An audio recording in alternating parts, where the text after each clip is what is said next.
cool stones, and the pyramids were built what, 3,000 to 5,000 years ago? 5,000 years ago. Yeah, so the pyramids weren't 10,000 years old. Yeah, my name's Otis Price, living in Albuquerque.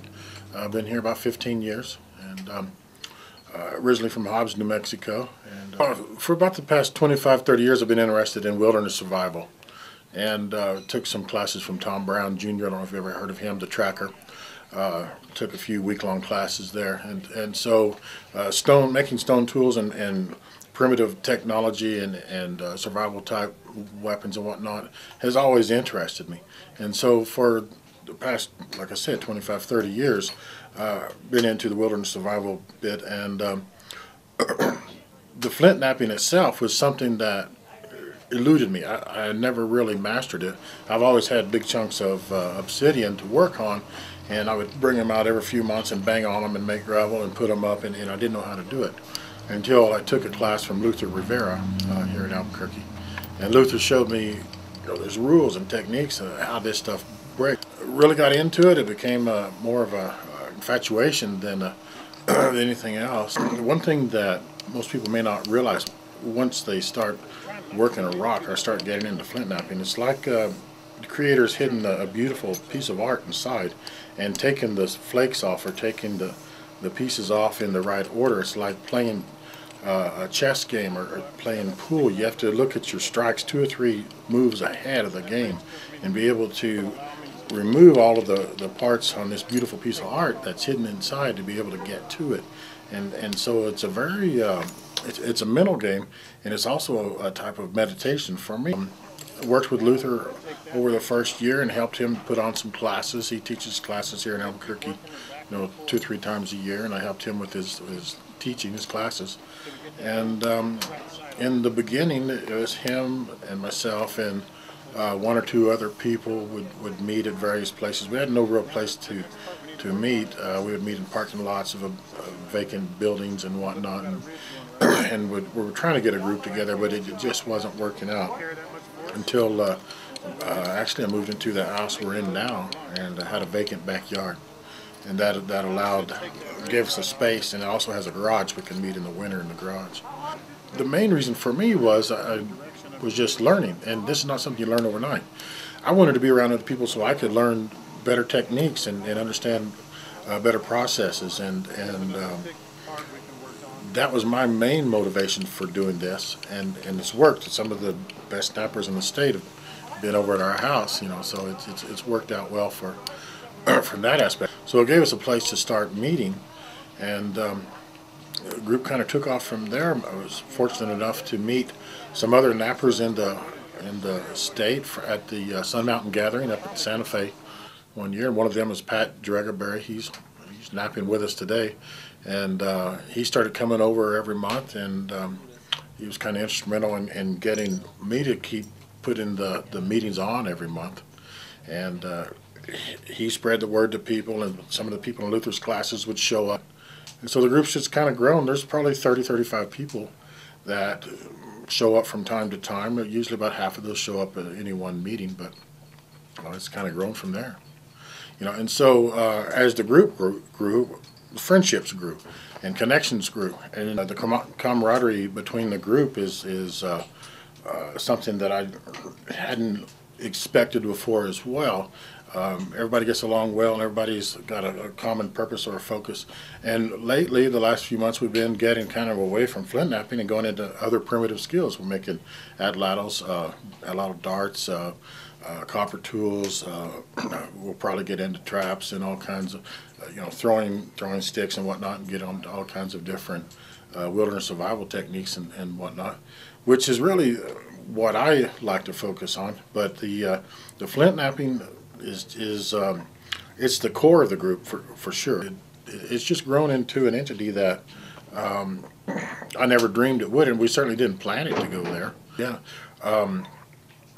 One of the other advantages of having people meet together is not only learn different techniques, but you get to work on different kinds of stone, because everybody acquires different pieces from here and there. I thought Luther and I were one of the few in Albuquerque that did this, but there's this type of this hobby has really grown. there's thousands and thousands of people in the United States that do it now, and just a few years ago there was only a handful. So I don't really understand why the surge in the growth of this this particular hobby, but I think part of it is to compensate for you know, society's kind of out of balance right now.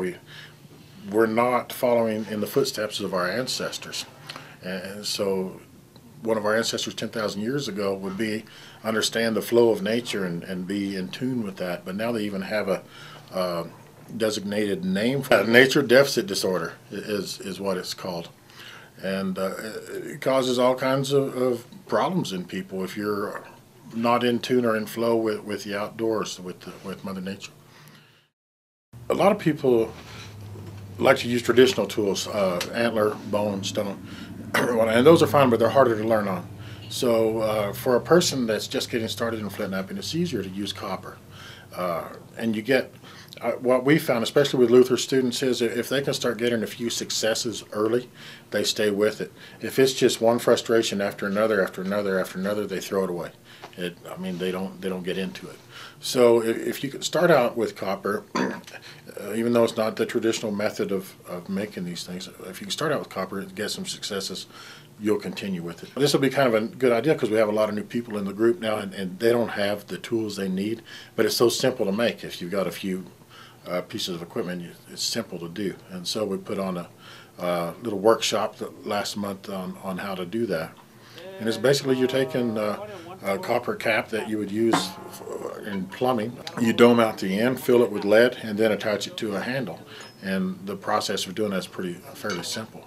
But those tools work great for flint knapping obsidian and some of the softer stones. To dome out the end, they come flat. The copper caps come with a flat top, and that's not efficient for being able to take a flake off when you strike a biface. So the end of the copper cap needs to be punched out with a wooden or metal punch and domed so that it will make a round striking surface for the end of your copper tool. And basically it's a simple process where you take a hammer and a round punch and dome out the end till you get the shape that you want.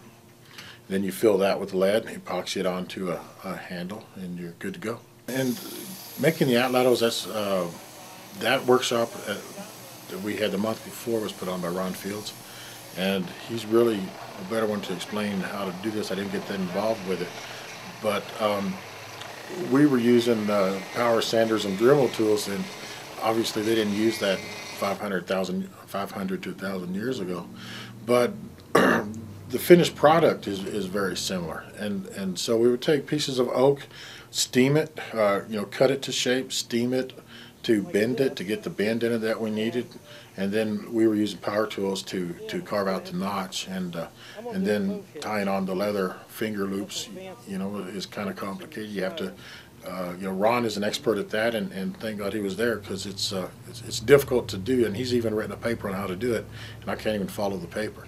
So it's something that you have to watch somebody else do. It's not something that you're just going to pick up in a book. In the beginning, there was just myself and one or two or three other people, and we just enjoyed getting together and make arrowheads, make stone tools. And as the group grew, we started getting into, like I said earlier, other aspects of wilderness survival and primitive tools and skills. And now that we're a sizable group, we're kind of outgrowing our shoes, and some of the people that are in the group have come up with ideas. I mean, you've presented the idea of perhaps we can incorporate it to a nonprofit 501c that would allow us to apply for grant money, which would allow us to be putting on demonstrations and presentations more often.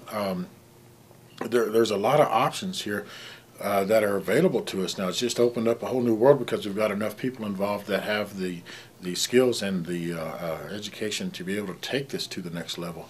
One thing that I found kind of peculiar that I didn't expect is all of the archaeologists and anthropologists that are coming to our group now. I'm not sure I ever even met one before you guys started coming around. And so being able to talk to you or Ron or Nick or some of the other archaeologists or anthropologists. It's fascinating because you guys have spent a good number of years studying what I would love to learn. And so I've got all of these walking encyclopedias in my backyard. It's a big advantage for me. In the other parts of the country, they have what they call nap-ins. Huge gatherings, hundreds of people coming on for a weekend or 2 or 3 days and camping out and selling their wares and trading and whatnot. And there's a lot of them going on all over the country, but none in our area, none in West Texas, New Mexico. There are a few in Arizona, but there's none in New Mexico. And so we might even be able to grow to the size where we can develop the situation where we might be able to put on a nap-in here in New Mexico, and be able to draw some of the other nappers from across the country. And that would be one of my goals, to be able to present that, because I think we're still just on the tip of the iceberg. But whenever we do a presentation, people are fascinated and they have a sense of awe when they watch how this is done, because everybody knows what an arrow is and an arrowhead, and everybody's maybe found one or two in the past, but nobody knows how they're made. And so there's a little bit of that curiosity in everybody, I think. And so it's a very popular thing, especially when we have the atlatl contest at the various presentations. Everybody wants to get in and throw that thing. So it's something I think is going to continue to grow, and we're in a position to make people here in New Mexico anyway more aware of it.